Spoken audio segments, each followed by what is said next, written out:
So I don't know that I have. Can you see me? I can hear you. You can hear me? I can see. Hear you, but I can't see you. You can hear me, obviously. Yes, I can, but I didn't say no vision. I said I want a video. Hmm. And it says stop Interesting. video, and I say no. So can you see me okay? I can see you great. Okay. So you're invisible, but that's okay. I can hear you. Well, let's see if I can. Oh, here, maybe I have to select a camera. Oh, yeah, that might be necessary. But there's a FaceTime camera built in, and that's what's selected. So that's what I would think I need. Huh. Enable Curious. camera. Enable camera. Okay. Let's do it. Well, I'm going to leave and try again because I'm just spinning. Huh. Okay, so always show video. Let's see here. I say that I'm doing it. I mean, you're obviously not missing anything by not being able to see me. No, I can see you. There's Ram and Keely. Hi, hi, Phil. Can you hear me? Hi, Keely. Yep. Hi. Yep. Hi. Cool. What up? Cool. Where are you? What up? Where are you? I'm in my dining room. Okay. Okay. It's echoing. System It's doesn't Yeah. echoing. Yeah. That's going to be a thing, I think. We may have to. Mute I think it. you guys all need to like mute me or something like that. Let me see. Can't get in. We can't mute you. We can't. No, that's mute bad. you. Yeah, we can. Well, Yeah, let's one mute thing I you. can do is I can mute everybody when I start talking, Okay. Okay. and that may be the way to go.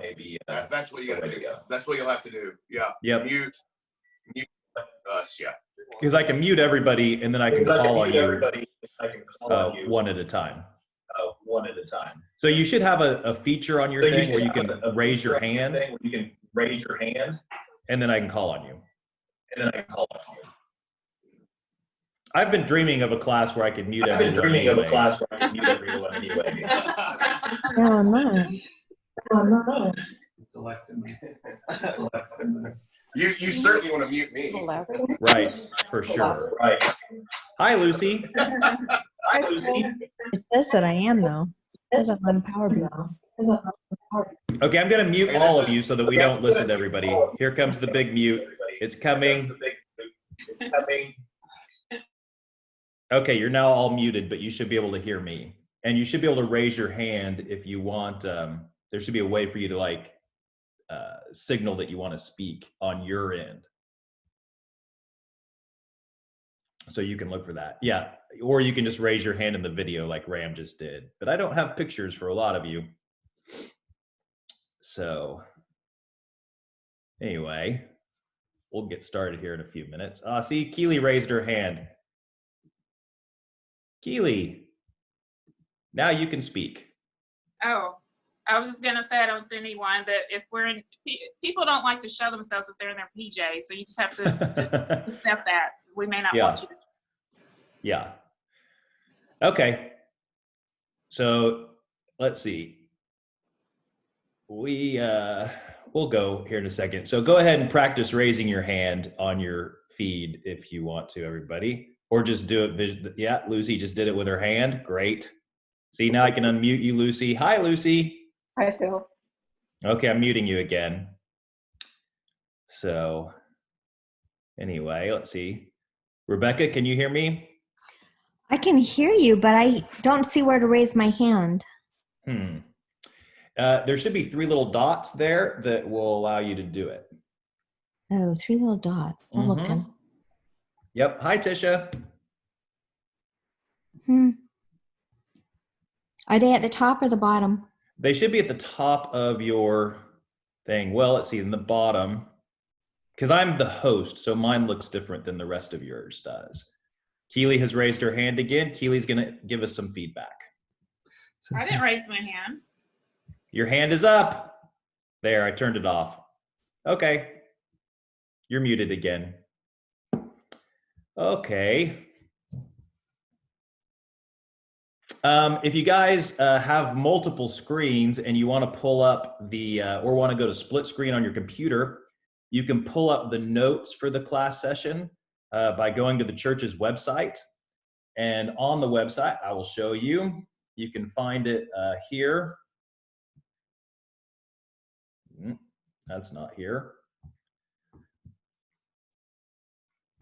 So here's the church's website. Up at the top where you see that red here button, you click that right there, and then you get this page, and then down here, you can get the notes for the class. So if you want to do that, you can. Otherwise, you're going to have to listen to me read them without being able to read along, but maybe you're cool with that. So anyway. Okay, I'm going to go ahead and get it started, and then as people join in, they can just join in. So we're going to start by praying. Let's pray.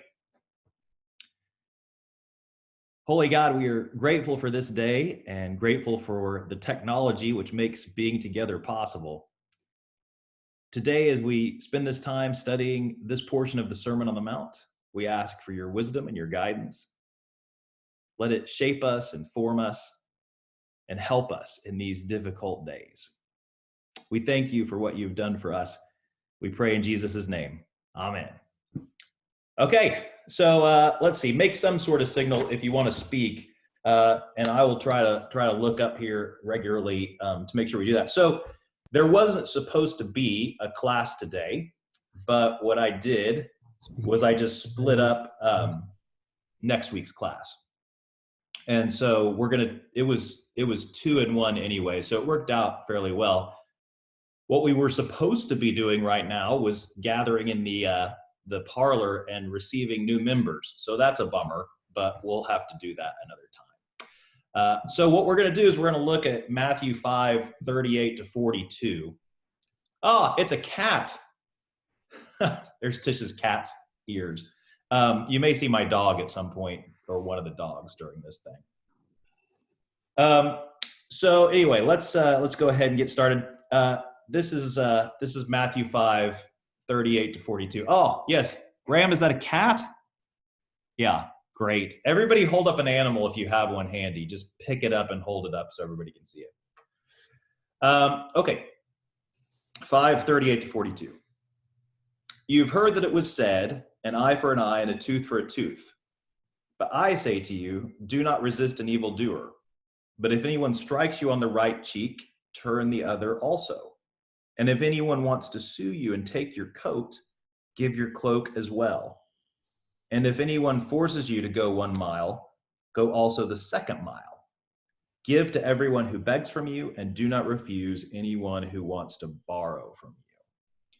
So this is a pretty famous passage. I think the portion that is excerpted the most often is the go the extra mile one, right? Like that's probably the most well known. So we're going to kind of walk through these, but first we need some context regarding the eye for an eye, tooth for a tooth thing. If you're friends with me on Facebook, you have seen my profile picture is me standing in front of a black rock. And that has been my profile picture for a very long time. I was able to update it when I was on sabbatical 2 years ago. And so I was able to redo the picture. And this time Callum's in it. So you can look at those if you're interested later. But what that is it's me in front of one of Hammurabi's code steles. So Hammurabi, the great Babylonian king from a long time ago, was the first documented user of the phrase eye for an eye, tooth for a tooth that we can date in kind of a specific moment in time. Hi, Sophie. Nah, I didn't get away from Sophie. That's cool. So I've always liked that. And there's a bunch of them around, relatively speaking, because he put them all over his empire. You can see one in the Louvre. There's also one in the museum in Berlin. So it was a well-known saying, and also in the Bible. So here's what Bruner wrote about it. The old eye for an eye commandment made two positive contributions. It checked wild revenge and it taught justice. Prior to this commandment, it was possible that even a slight injury to a member of one's family could be avenged by the maiming or even killing of one or more persons in the offending family. Moses said that it must not be that way in Israel. The punishment must fit the crime. Therefore, an eye, not a life for an eye, a tooth, not a maiming for a tooth. The Old Testament commandment was civilized, advanced, and just. The law of the tooth was widespread in the ancient world and was at least as old as the 18th century BC code of Hammurabi, who I mentioned to you. So this was one of the things, like everybody in Jesus's context would have been familiar with this idea of an eye for an eye and a tooth for a tooth. And what Bruner's arguing is that to us, that sounds uncivilized, but to people in the ancient world, it gave them structure so that there was some idea of how to balance justice when there was no kind of, for the longest time, there was no way for the state to kind of enact justice in any sense that we would think of it.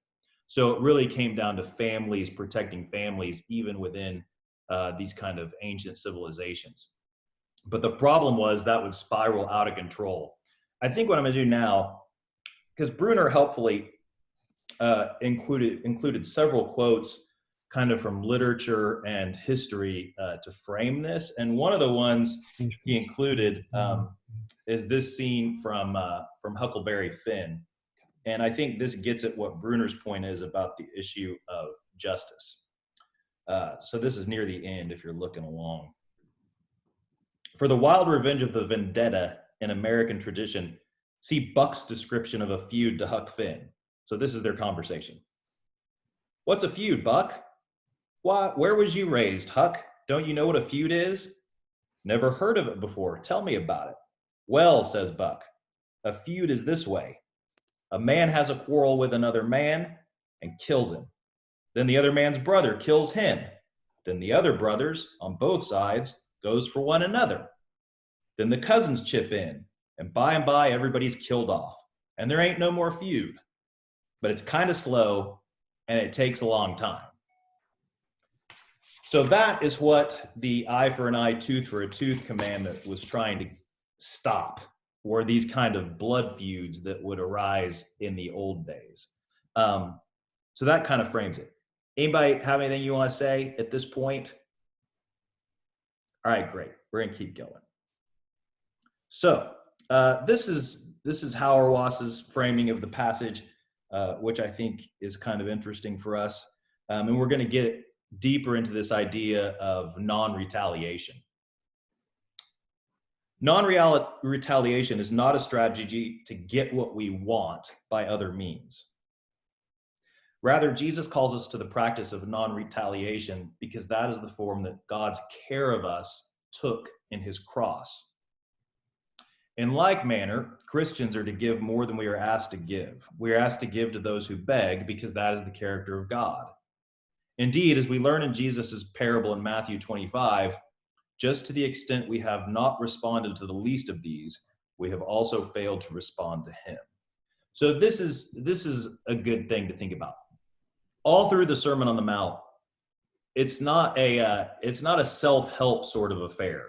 It's not a way to shape the world into what we want it to be. You don't practice what Jesus is advocating here as a means to get what you want. What Hauerwas is saying, and what I think is important, is the reason we practice these things is because it's a reflection of the character of the God we worship. And it really matters how you approach it. If you're practicing non-retaliation simply as a means to an end, just as a Christian, that's not the same as practicing it in a way that points to something greater than ourselves. The point of the Sermon on the Mount is to help move us further into God's kingdom and help to bring that kingdom forth into the earth. So yeah, don't think of it as like a life strategy that's like a tool for getting what we want. Okay, let's move along. So we're going to go back to Bruner here for a little while. The first difficulty in understanding the new command itself is the correct translation of its two key words. Ever since the King James Version, the words have been rendered "do not resist," and that's how they're rendered here in the passage that I read to you from the NRSV. They're rendered as "do not resist." So just as a reminder, Jesus says, "But I say to you, do not resist an evildoer." It's the very beginning of the passage. But there are arguments to suggest that it would be better to translate "do not set yourself against," "do not take revenge on," or "do not try to get even with." Okay, so you can see the distinction there. So what Bruner's arguing here is it's not an idea that you just don't resist.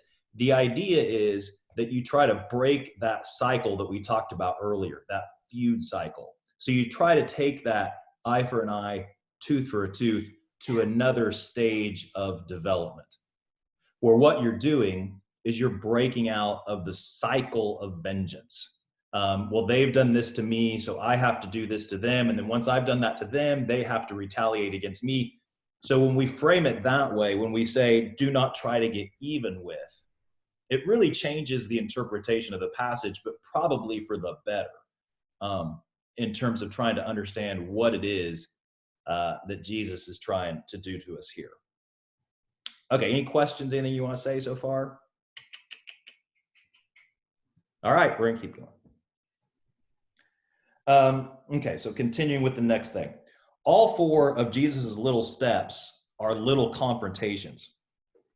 Jesus does not command, for example, if someone slaps you on the right cheek, run or sink to the ground, both of which would be completely non-confrontational.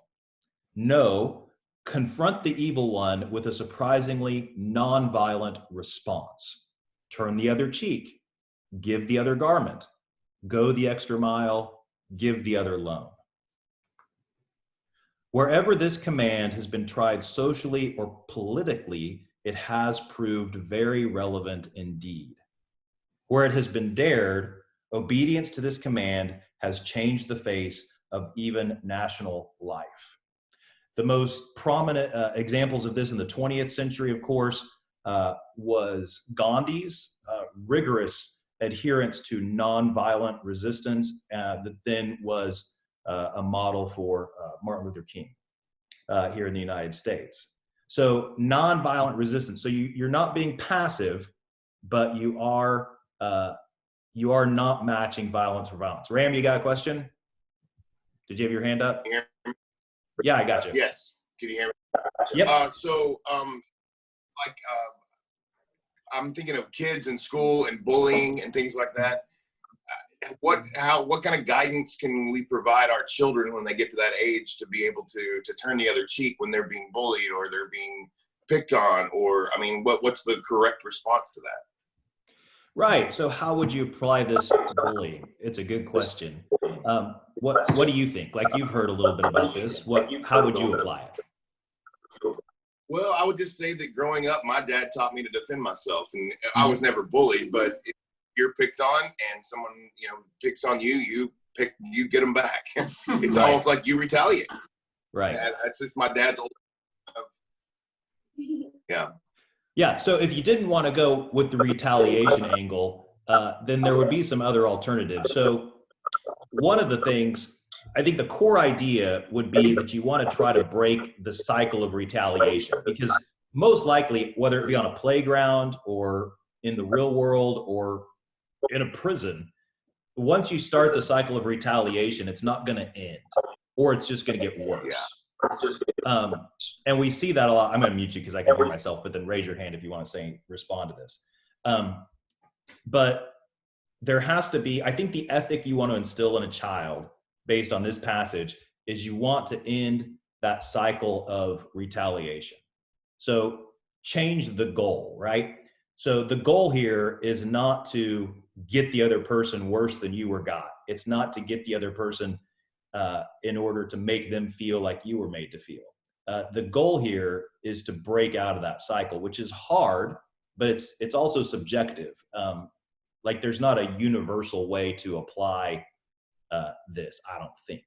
I don't think you can just be like, well, always behave this way. Like as Sophie gets older, if you're trying to instill that in her, like always do this thing. But if you take it down to distill it to the principle, and that's the principle that you want to instill in your child, then you kind of go case by case. Does that make sense? Now you can speak again. Hold on.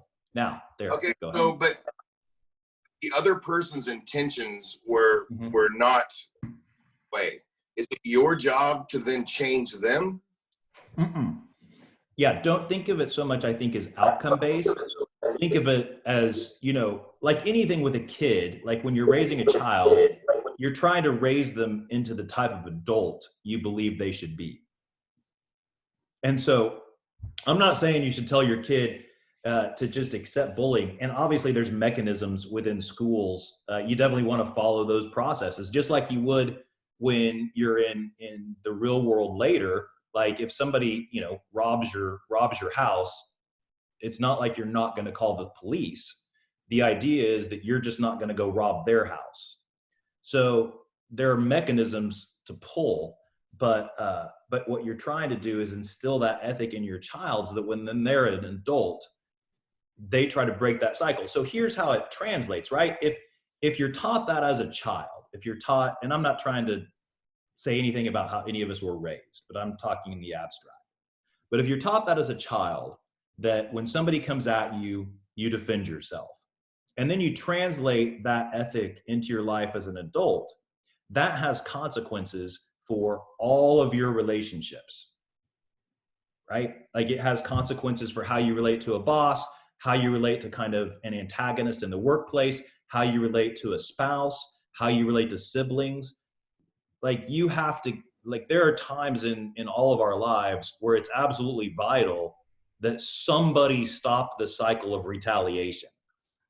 Somebody has to stop it. And then assess what the situation is. So that's a principle that you're going to want people, I think, to have as they get older. So now you can talk again. Does that make sense? Yeah, that does. That makes sense. Yeah, it's almost like you have to teach your be the bigger person. Right. And the thing is, like the more people that do that, the better things are. So if you think about it as like there's 2 billion Christians in the world, if all 2 billion Christians were practicing this, the world would look quite different than it does now. Right? But so it's a matter of emphasis and getting at that principle. And I think that's why it's helpful what Bruner says about it not being a means to an end. It not being a means to an end, but rather trying to make it a way of life. And again, he makes that distinction here. Like what Jesus doesn't say when someone confronts you is to cower. That's not what he's advocating. He doesn't say curl up in a ball. He doesn't say run away, but he does say you resist in these ways. So I think that's something to say as well. You don't demean yourself. This is not a situation where you need to stand there and just constantly take the beating. But it is a situation where you have to be cognizant of breaking a cycle. Do you think there are more people out there beating than there are people out there accepting and trying to bring peace? Yeah, of course. Yes. Yeah, I don't think that's particularly close. Yeah. That's sad. And it's also discouraging and it's hard. And sometimes you just want to give up and fight. Mm-hmm. Right. You do. And so that's when you have to figure out how you're going to work around that. So contextually, right? Contextually, when Jesus was talking about this, his society was much more dangerous than our society. And it was much more unjust than our society. So it's not like this is naive. It's not like he was writing from some place of, this sort of utopian moment in history where everyone got along and everyone treated each other fairly. And now the world is bad and you can't do that anymore. The idea is that this is a transcendent set of ideals for how the body of Christ approaches injustice in the world. And so each of us play a role in that. So that, if you think about it big, like this is the body of Christ, how we're supposed to be, this is the kingdom of heaven, and then you distill that to each individual life, each individual child, it has to be a pervasive cultural understanding within the church that we do not meet violence with violence. We do not meet evil with evil, but instead we find ways to resist that are nonviolent, to break the cycle. And you can see historically how effective this has been, especially in the last 100 years, in terms of doing that and then pointing not only towards what we believe, but pointing also towards the arc of justice. So, Is war necessary? So this was discussed heavily in theology, theological circles right around the time of World War II. So the pacifists, and then kind of your just war people, and then kind of your what you might call Christian realists, discussed and debated the necessity of war. And so there are obviously groups that believe that you just should never do it. So here you're thinking about like Mennonites, Quakers, certain other groups of Christians that believe war is just never just. Then on the other end of that spectrum, you have one of the most famous theologians of the 20th century, a guy named Reinhold Niebuhr, who believed that war was wrong and no Christian should ever enter into it, but that sometimes it just was necessary. And it's hard to argue with that in light of World War II.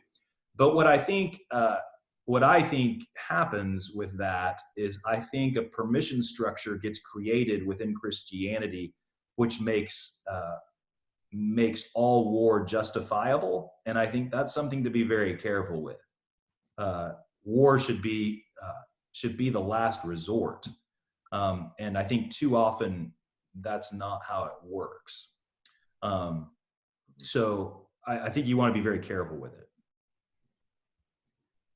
Okay. But I don't think it's something certainly to aspire to. Yep. Because again, somebody has to stop it. Somebody has to break the cycle. And I think, I don't want to get too deep into these waters, but let's look back over the last 60 years of warfare just within our own country and see how effective it was in bringing about the aims that it sought to bring about. And I think you would want to have a long conversation about how easily you want to get involved in a war. Let's have a 6-foot conversation. Fine, 6 feet, no problem. All right, I'm going to give you some more quotes here. Just raise your hand if you want to get engaged. This is why we're using this platform. So in the earlier commands, we asked, how may a disciple protect the rights of others? But in this command, we ask, how does one act when one's own rights are attacked? And the answer is surprising, with a radical defensiveness, which points to the 8th beatitude, blessed are those who are persecuted for righteousness' sake. So again, this is very clearly a passage aimed at the powerless in the face of the powerful. Several of these point directly to the ways in which Romans would have interacted with the populations that they occupied in that time. Because remember, the Roman Empire has expanded at this point from all the way to Israel, modern day Turkey in the east, all the way west to Spain and all across North Africa. So most of the Roman Empire involves occupying other people and other groups. And so Jesus is very much orienting us towards this idea of institutionalized systemic persecution, and then he's bringing it down to kind of a one-on-one type of scale. And he's doing this with the turn the other cheek commandment and the other with the go the extra mile commandment. Both of those are oriented specifically towards Romans. and towards the way Romans, specifically Roman soldiers and Roman leadership, behaved towards kind of the peasant class in the places they occupied. It was with disdain, and it was with a degree of abuse which the Romans had tuned perfectly, so that it would be maximum exploitation of a population base with minimum chance of armed resistance. So they did as much as they thought they could get away with without inspiring revolution, because they didn't want an armed revolution, because that would have slowed down their expansion in other areas and caused them to have to go around the empire putting out fires. So it was maximum oppression with that they thought they could get away with. So again, this is taking place in this idea of systemic injustice. So here's another thing. We're moving along. Disciples are above revenge. There are too many other important matters in life, Christian mission most of all. It appears that disciples have their center of gravity outside themselves, in Jesus. They are so concerned to do his mission in the world that insults are taken as invitations to creative mission, and threats of lawsuits as opportunities to prove oneself as a follower of Jesus. Jesus takes away defensiveness when he commands the turning of the other cheek. He takes away litigiousness when he commands giving up the coat. So again, it's like there is no part of our calling as Christians which revenge contributes to. It detracts from the ways in which we're supposed to live. Okay, so good so far? Okay, moving along. I do not know where Jesus commands us to stand by passively as others get hurt. This is from Bruner. There must be creative ways to respond non-violently to social injustices. This is the thrust of each of Jesus's commands. One recalls, in fact, that the Great Judgment will ask us whether we have responded creatively and helpfully to the hurt, neglected, and oppressed in our communities. Again, this is the second one of these quotes, both from different people, which have connected back to Matthew 25, 31 to 46, which is when Jesus talks about kind of the final coming and separating the sheep from the goats. And the sheep are the ones who have helped kind of the least of these, and then the goats are the ones who have looked out for themselves. So you can see how this would kind of link a bit to that. Okay, let's see. Keeping moving along. The four pictures of this command are four portraits of real Christians. The evangelistic methods suggested in this command are not four spiritual principles for leading others to conversion, but four interpersonal examples leading disciples to more creative discipleship. And, as the next command will teach us, that's next week, leading disciples closer to their Father.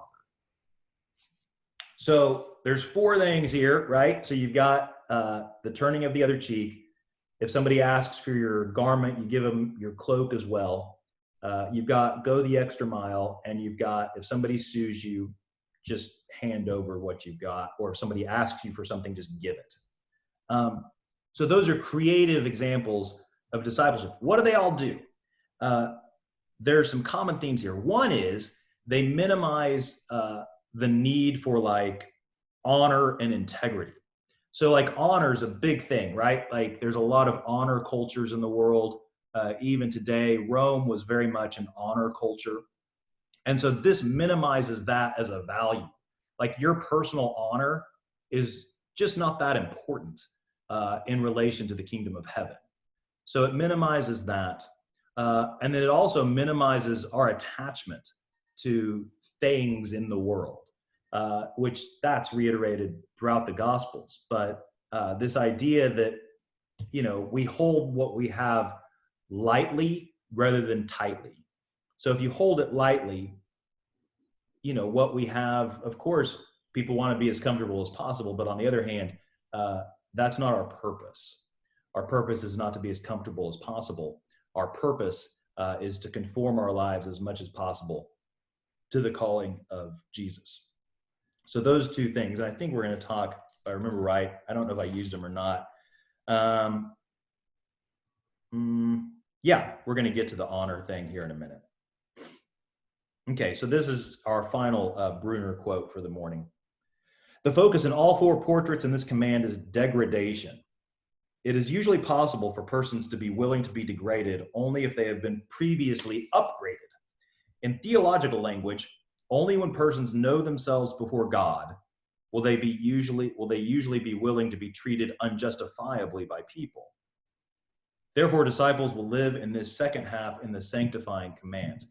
It will be hard to be living Jesus's commands if there has been no prior receiving of Jesus's blessings.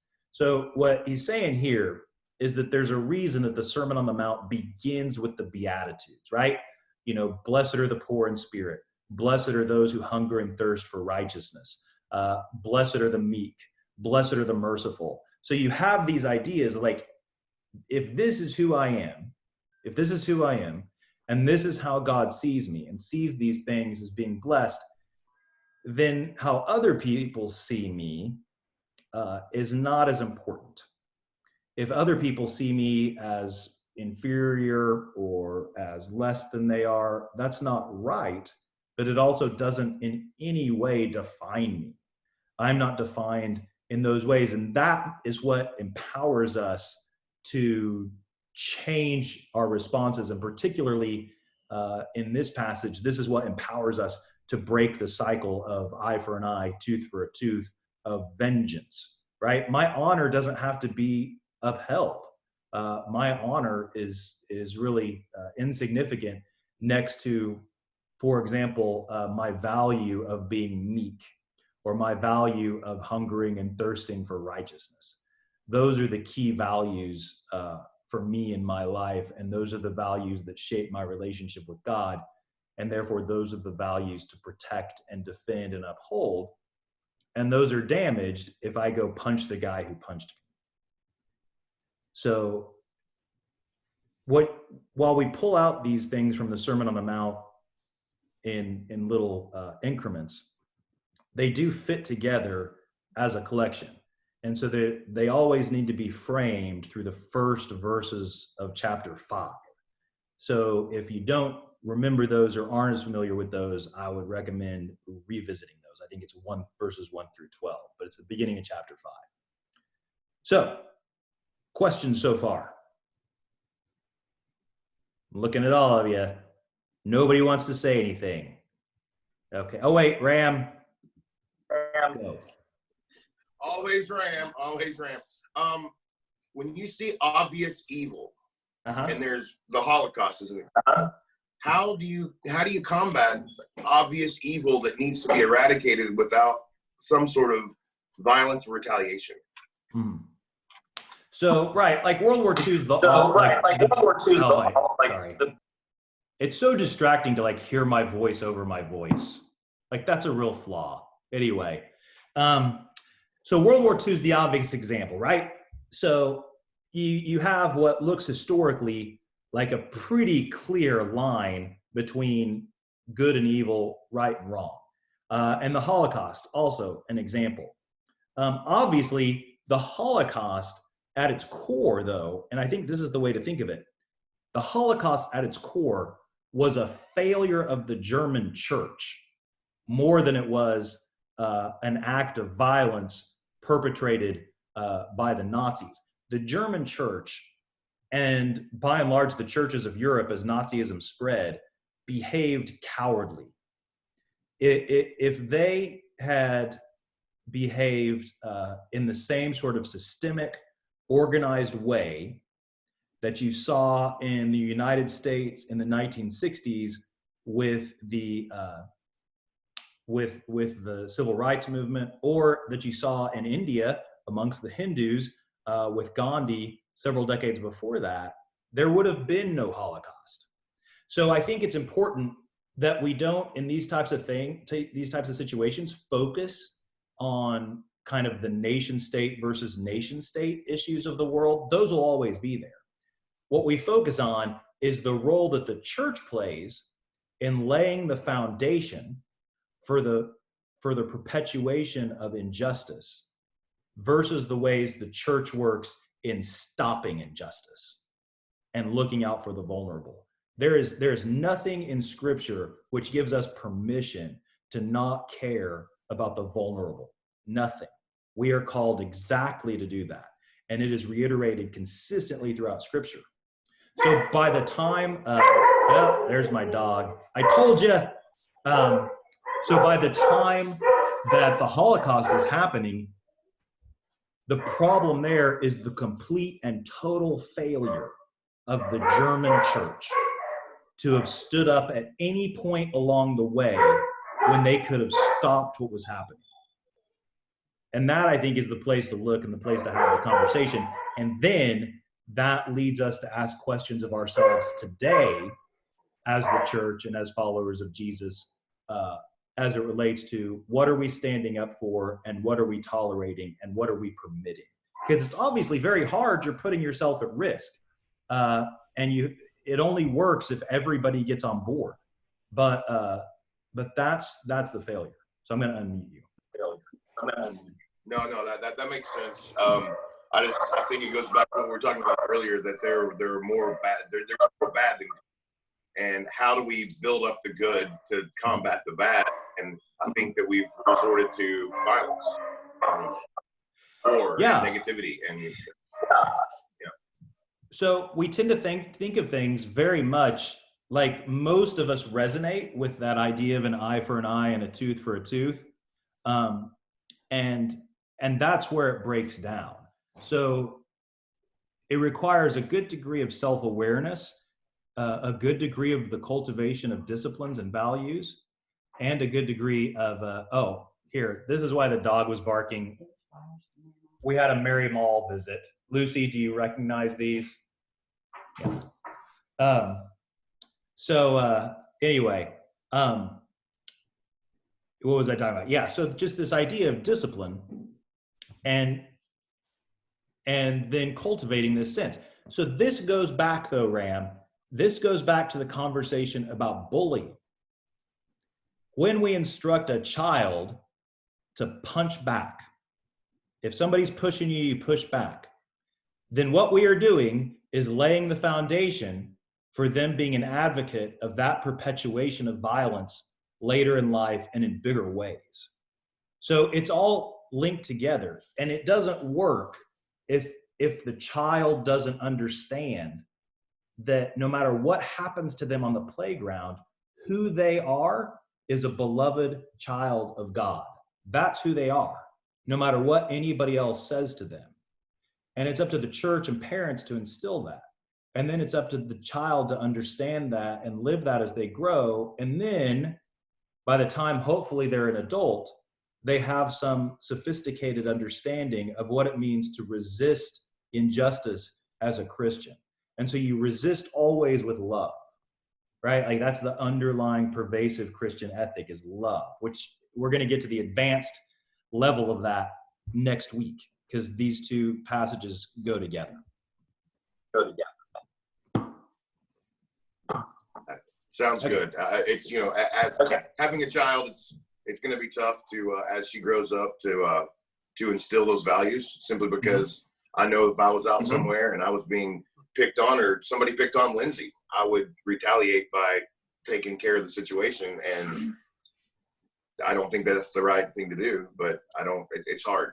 But he has me to make sure that he doesn't do that. Right. It's a good thing he has you, Lindsay. It's a real good thing. Yeah. Perhaps what we could do is have you accompany all of us everywhere. Hi, Sophie. I'd like to join in here really quick too, Phil. What's that? I would like to join in here in this conversation real quick too. Hi, Rebecca.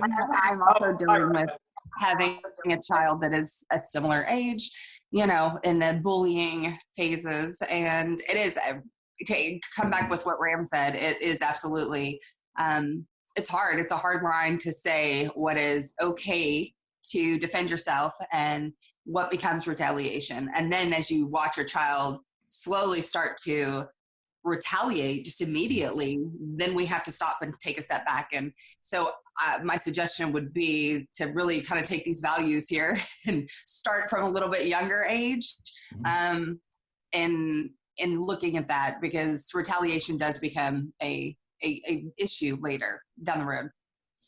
It does. And here's where I'm going to talk about what I think is kind of the failure of the church in some ways. So what we've been focused on for several hundred years in the ways in which we educate children and young people about Christianity is we've been focused on their doctrine, like making sure that they understand the Apostles' Creed, making sure they understand the Lord's Prayer, making sure they understand who Jesus is and what they believe. These are, of course, important things, but we've done this at the expense of educating them from an early age about the real world actions that go along with those beliefs, which is kind of one of the things I was talking about in the sermon today.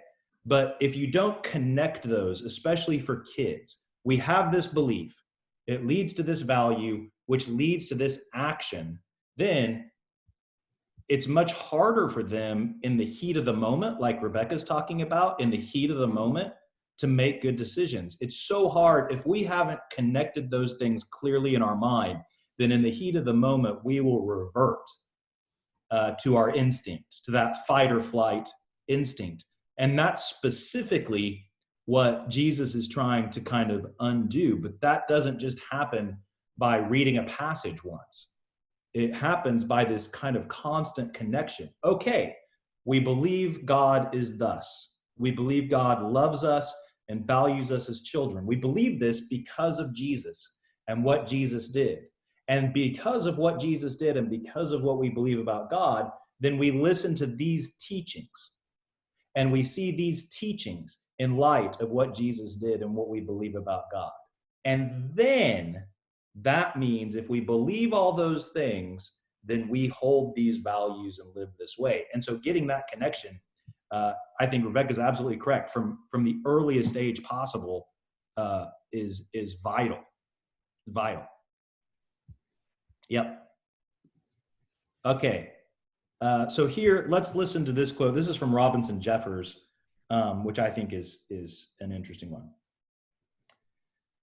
We obey, in fact, consciously or not, two opposed systems of morality.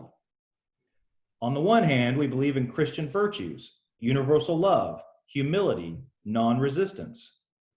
But we believe also, as individuals and as nations, in the pagan virtues of our ancestors: justice with its corollary vengeance, pride and personal honor, will to power, patriotic readiness to meet force with force. Our conduct almost always compromises between these contradictory moralities.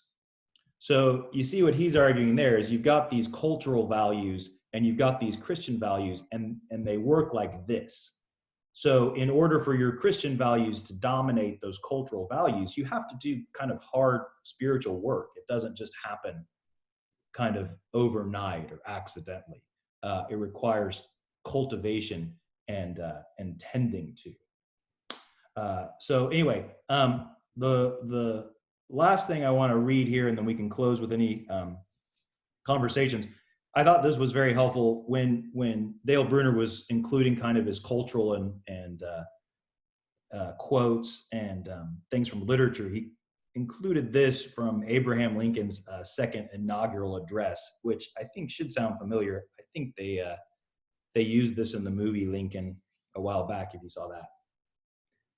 So both sides read the same Bible and pray to the same God, and each invokes his aid against the other. It may seem strange that any men should dare to ask a just God's assistance in wringing their bread from the sweat of other men's faces. But let us judge not, that we not be judged. The prayers of both could not be answered, that of neither has been answered fully. The Almighty has his own purposes. And so here in this speech, you can see Lincoln trying to break out. You know, the Civil War is about to end. It's winding up. It's 1864. The Emancipation Proclamation has been passed. And so he's trying to break out of this cycle of vengeance, because just because the war's winding up does not mean that the North or the South is at all ready to stop hating the other. So he's trying to break out of that cycle, and of course, very eloquently. so you can see in ways large and small, the ways in which this particular passage challenges our behavior. So any final thoughts from you guys? Throw a hand up. Anybody got anything? Okay, so that's great. Everybody's ready to go out now and practice nonviolent resistance. Very proud of all of you. Next week, we're going to get to what I think is the hardest part. Oh, wait, I see a hand. Proceed. Lindsay. Okay, I just think a lot of times when it comes to vengeance, hatefulness, or anything relating to that, you've got to also think of where, like, personally, I take a moment, and I guess this is growth because I wasn't always like this, but I think of where their trouble is coming from. Mm-hmm. Like, why would I be vengeful back to this person who is suffering somehow?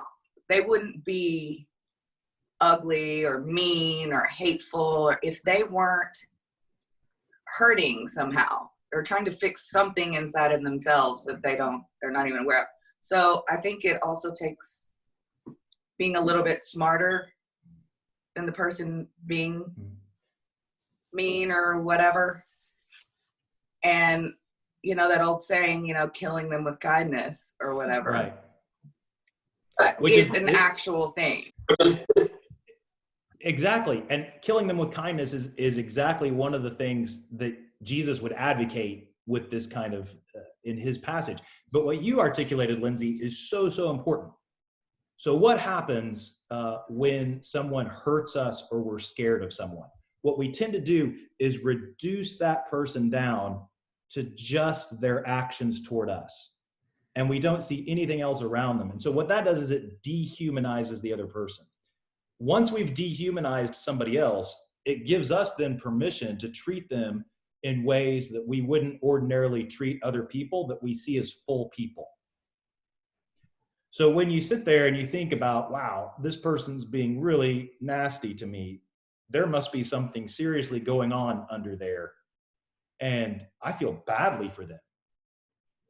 Like, as soon as you can have pity for the other person, you've broken through the cycle, right? And so it, again, even something as simple as pity, empathy, sorrow, sadness on behalf of a person who is harming you, it makes a huge difference. And again, back to the idea of the school ground, right? Like, the idea of kids who bully oftentimes are reflecting behaviors that they have seen in their home. So oftentimes it's a very sad thing when you see kids behave that way, because that means that they are lashing out at people that they think it's safe to lash out to, because they can't lash out at the person that they really fear or are angry about. That doesn't excuse the behavior, but it does give us, like you're saying, Lindsay, that more sophisticated view of the situation, kind of more of a bird's eye view than being down in the trenches. So that's good. I just want to, it's the first time I've ever worn a cap at church. Yeah, so I'm in my pajamas. Same. Yep. We're all in our pajamas. That's right. So next week, pajama party right here.